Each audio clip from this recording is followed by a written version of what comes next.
Hey guys, it's Kelly. Welcome back to my channel. Today I'm going to be talking about the 7 books I read in the month of May. May was an eventful month. The girls finished their school year, and then 2 days later, my youngest daughter, Adeline, my 8-year-old, she broke her arm. That girl, she trips over her feet a lot. So, and if you hear sound differences, my cat is just playing with my door. So the first book I read in the month of May was Flawless by Sarah Shepard. It's book 2 in the Pretty Little Liars series. The last book I read in the month of April was Runner, and if you've never read that book or have not watched my April wrap-up, then you know how that book is very hard-hitting, and it has got some very disturbing topics in it, and so I just needed something cheesy and trashy, and this fit, and it was a very quick read. I read it in like 2 days, I think.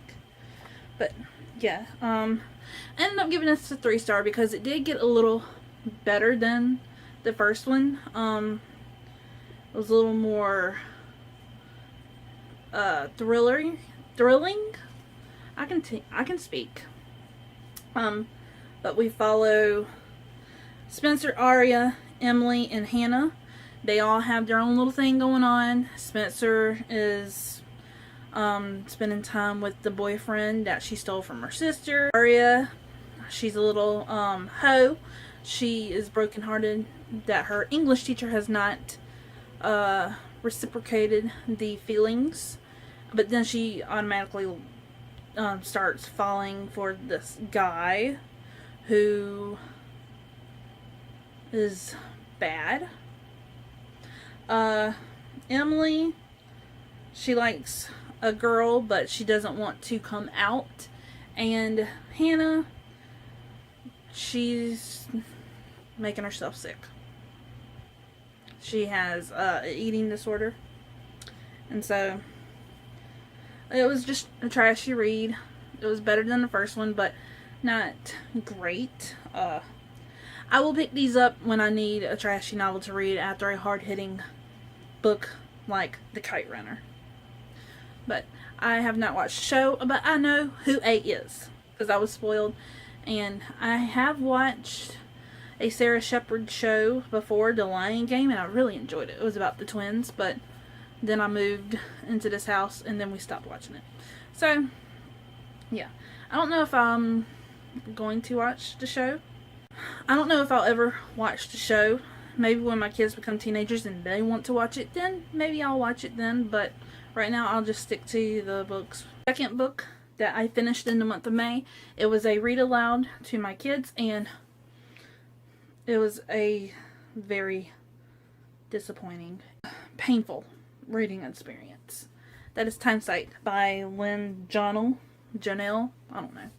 I figured I'd like it because it's about time travel, and these 3 kids, these 2 boys, their mother has gone missing, and we don't know why.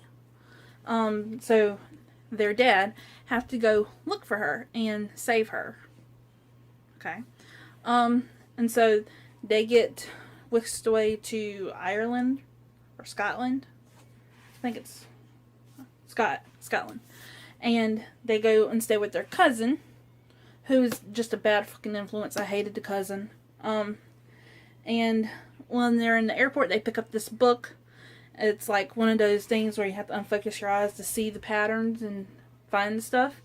And so the little boy buys the book, but the brother is able to actually see things.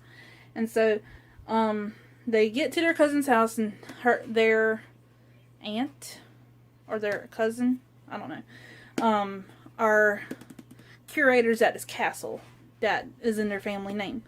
And the little boy, he takes the book and he like opens up a window back in time to when the family, his ancestors were at this actual castle, living there.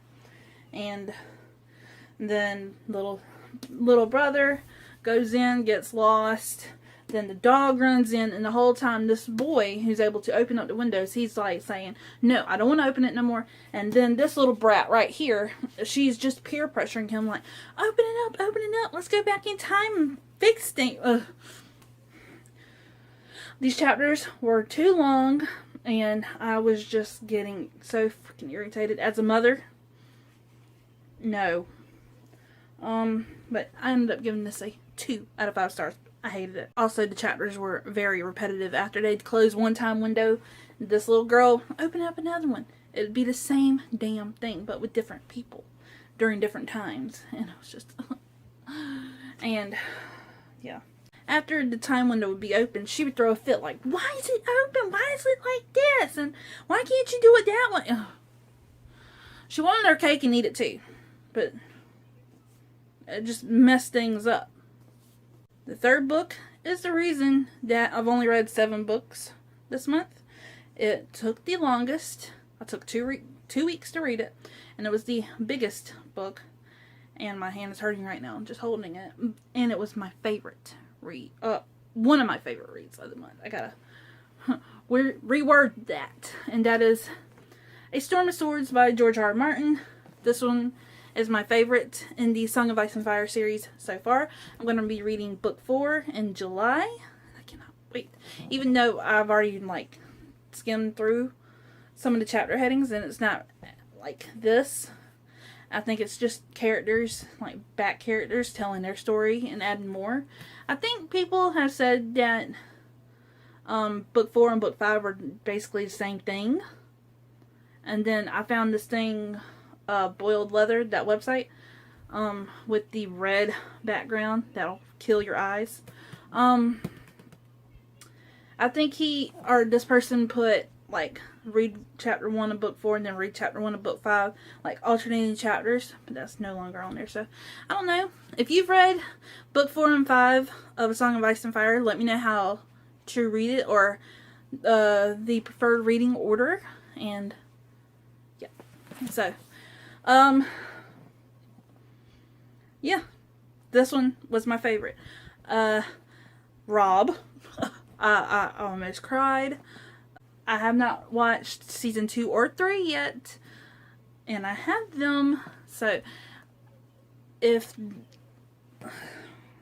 what really happened to Rob and Greywind is in the show, I'm gonna be so upset. And then the end, is it really Catelyn? And I'm glad that there was no Theon chapters. Jaime Lannister, I liked reading from his perspective, but I did not like his reunion with Cersei. Littlefinger and Sansa. And I was spoiled for at the Littlefinger and Lysa. I was spoiled on Instagram for a couple things, and yeah,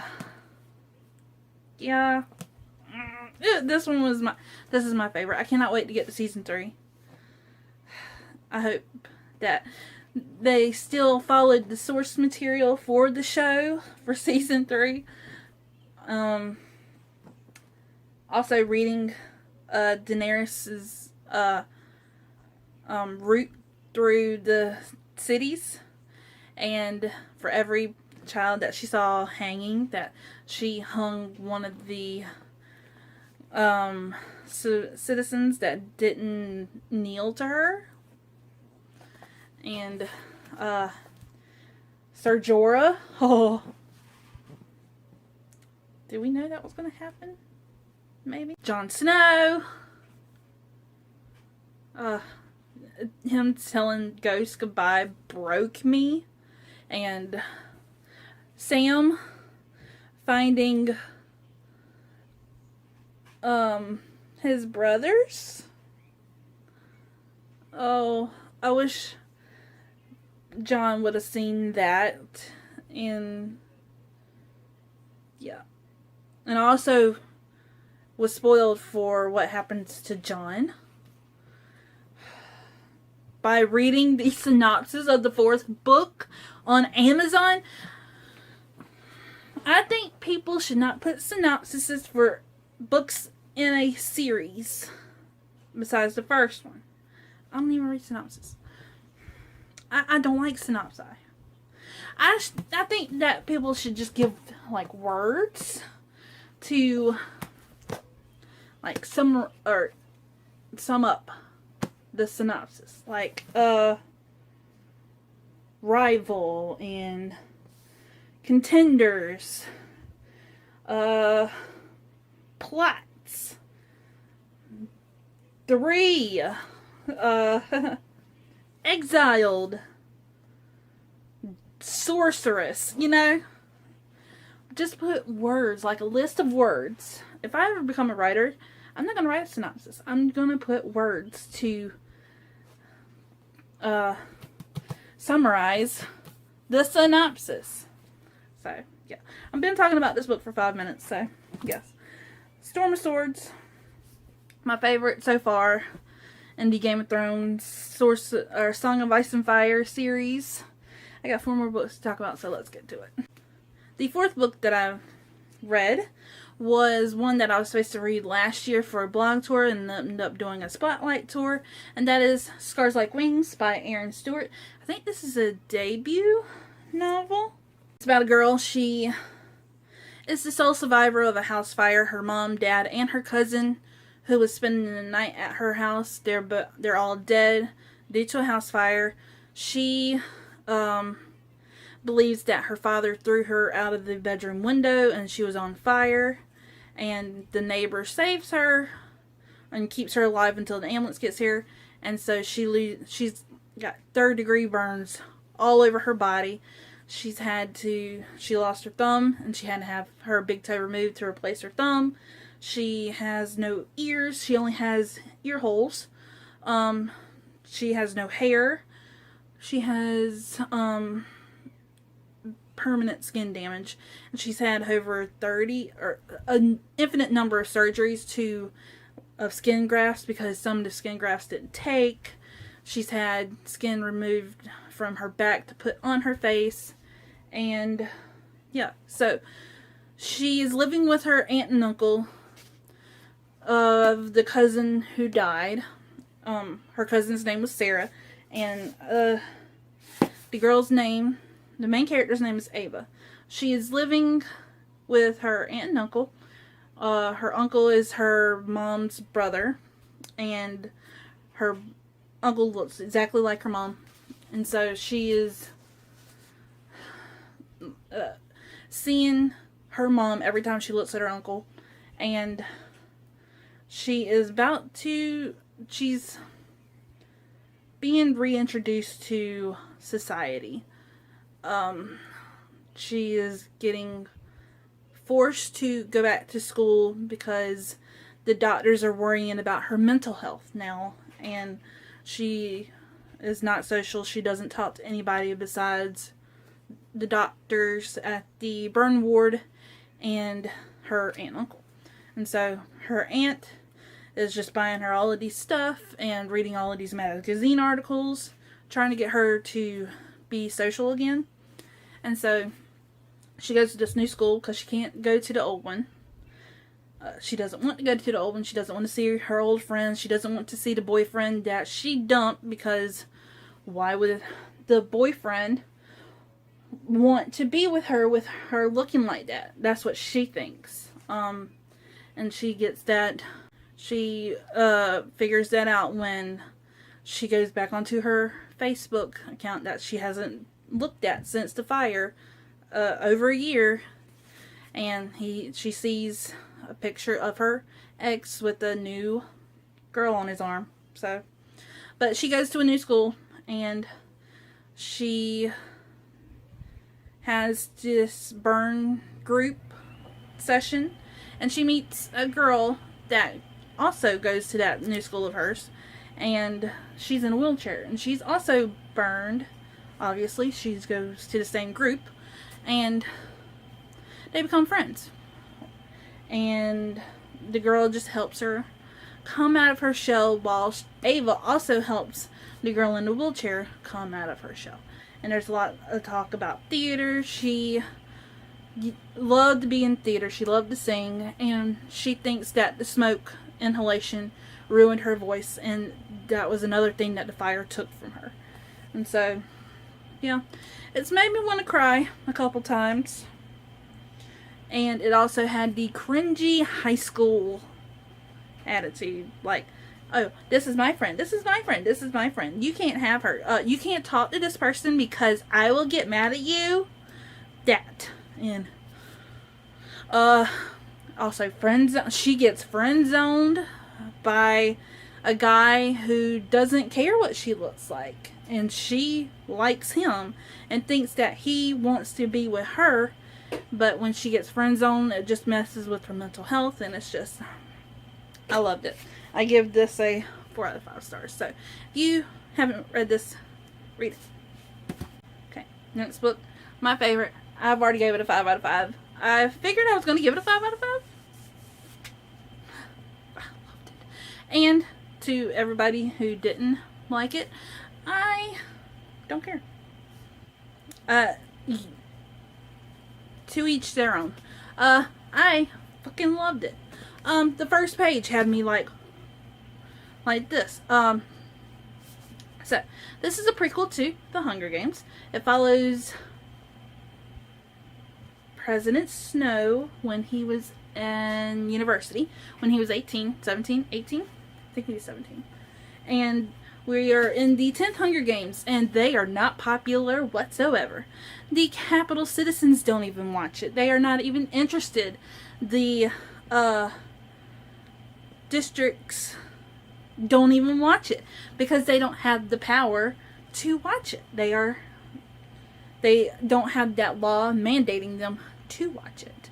And so we follow President Snow when he's not president. So we follow Coriolanus Snow when he's in university. He has just been made a mentor for the 10th Hunger Games. And he is not happy with the district that he was given. Of course, he was given District 12. And he thinks that is the lowliest district, which it is. He wanted District 1 or District 2. And he thinks that the head game maker is trying to ruin his chances to getting a scholarship to go to college because he has no money. His grandma, his cousin Tigress, and Snow live in a penthouse, and they are starving. The Capitol citizens are starving. They don't have the little drink to make them throw up so they can eat more. Yeah, it talks about cannibalism. It talks about their time during the war, how the Capitol citizens were not great off. So, yeah. And we meet the District 12 tribute, Lucy Bayard. Lucy Gray Bayard. And, yeah, she is a folk singer who is not really a District 12 citizen. She, with her roaming, I'm going to call her a gypsy, but she's not really a gypsy. Well, she's got the gypsy-esque feel. They traveled and traveling folk singers. But when all of the borders got shut, her and her family got stuck in 12. So, she gets chosen, and the thing happens. For the people saying that Suzanne Collins wanted to humanize Snow, she does a little bit. But when she does, she always threw in something to make him say, oh yeah, that's The president, that's the Snow we love to hate. That we hate and that we are so glad he is gone. But she did humanize him a little bit. She gave him the romance with his tribute. And does it spark into something? I don't know. I'm not going to spoil that. So, what else? All the connections. Talking about all the connections from the original trilogy to this. It was just, it made me grin. A couple of things that PETA said in the Hunger Games that Snow said, I was just, nope. I was not happy. I was going to dock a star for that. Snow hurt my bae. PETA is my number one. Don't fuck with him. See, I got him up there. I got him in a box. So am I really that great either? I don't know. After every chapter, I had to put the book down and process what I was reading. It took me so long to read this book. I think it took me like 5 days to finish this book because I just did not want to like fly through it. If I would have done that, I probably would have started over and reread, but even after the first chapter, I just had to put it down and just like, Tigress? What? He's poor? And how they treated the tributes before each Hunger Game and how they just threw them into the same arena, and how at the end, not at the end, how Snow brought up the gambling that lasted the next 65 years. Oh my god. Okay. I give it a 5 out of 5. I understand why some people have problems with it, and that's alright. But with this being my favorite series of all time, I mean, I want to know. Susan Collins, right more! And I cannot wait to see the movie. It's been optioned by Lionsgate with Francis Lawrence and Nina, the producer Nina. I forget her last name. Fuck.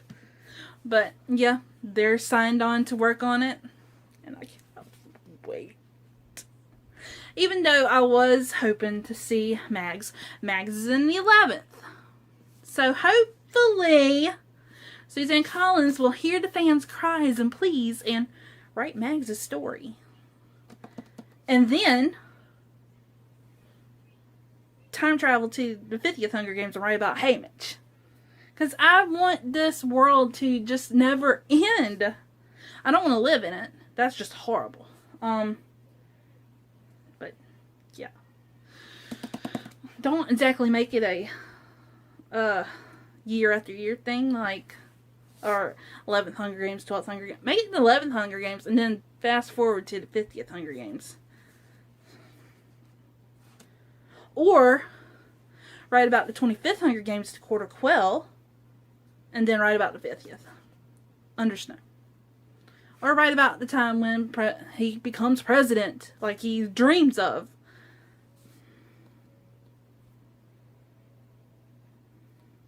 That would be cool. Okay, the next one was another reread for my kids after Time Sight. I needed a good one. And then I picked up this one. It's another time travel book. And it's called The Spun Web by Sinead O'Hart. I don't know this name. But it's about this girl. She lives in a foster system. Not foster care. She lives in an orphanage. And one day this guy comes in, adopts her, and says that I'm friends with your old family. I was in touch with a lawyer. You're to come with me and live in your family's house. And she loves to do science stuff too. So, the mistresses of this foster or this orphanage, they're very hesitant because why after all this time? She's been there since she was a baby. Why now when she's a almost a teenager, and she finds out that she's from a different world. That the night she was found on the doorstep, that the headmistress saw this bright light, and that there was also this device found in her baby blankets that she was wrapped in. And so the headmistress is hesitant about sending her to this man that is very adamant that she come with him immediately, or the police and law enforcement will be involved. And so it takes place between parallel universes. In this world, all these things are different. And then she opens up this device and it gets it going. And she opens up this time window where she sees a boy in the same area that she's in. But it's this world. And it's set in 1942. World War II, planes, bombs, you name it. World War II, Hitler is... The Blitz is about to happen. I don't think that was in 1942. But the Blitz just happened in London. And I think this is in the set... I think the part that takes place in our world is set in Ireland. So Ireland is not really worried about the bombs. They're not doing blackouts. They're not doing anything because they don't think Hitler will bomb Ireland, or either Ireland or Scotland. I don't know. But yeah, I really enjoyed this one. I gave it a 4 out of 5. Once again, chapters were too long and very repetitive. And my two favorite characters were the spider, Violet, and the mouse, which his name was Moose. The last book I read in the month of May was Hunger by Michael Grant. This is book 2 in the Gone series.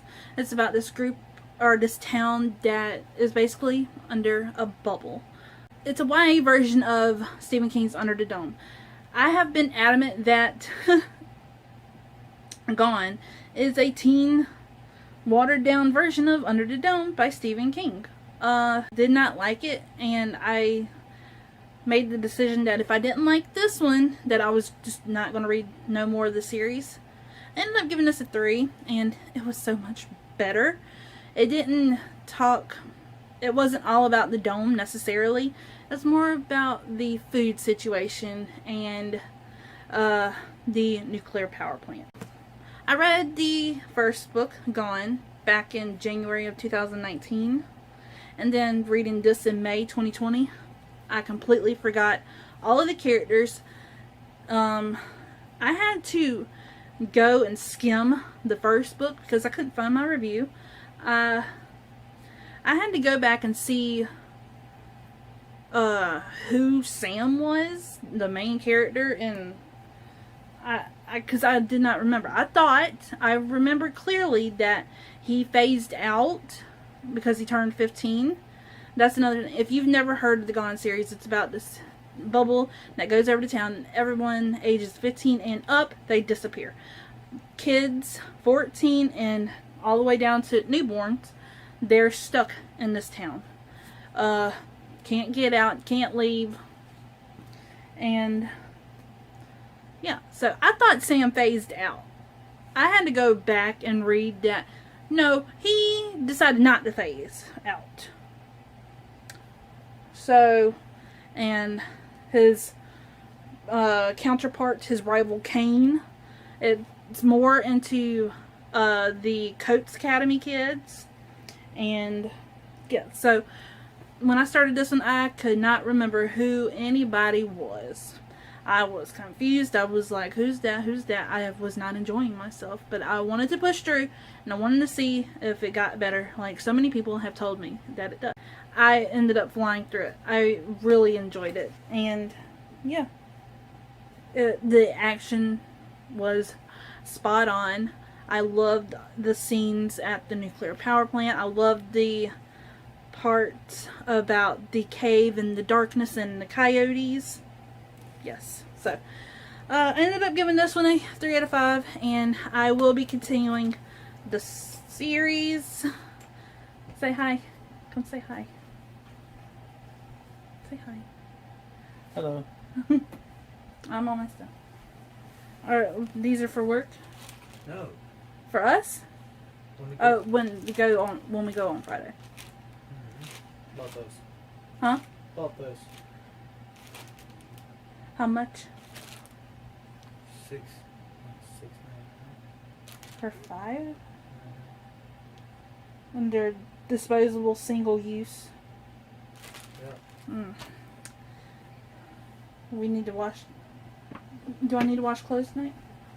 Yes. Okay. I want this watch for. Okay. I'm almost done. Okay. But yeah, I will be reading the next one. I think it's Lies or Plague. I'm not sure which one is the third one. But I'm not going to wait a year to read the third one. Because if I do that and don't remember characters, I will automatically DNF. Because I'm not going to go through that. Okay, so those are the 7 books I read in May. I hope you enjoyed this video. Please give it a thumbs up, hit that subscribe button, and I'll see you in my next video.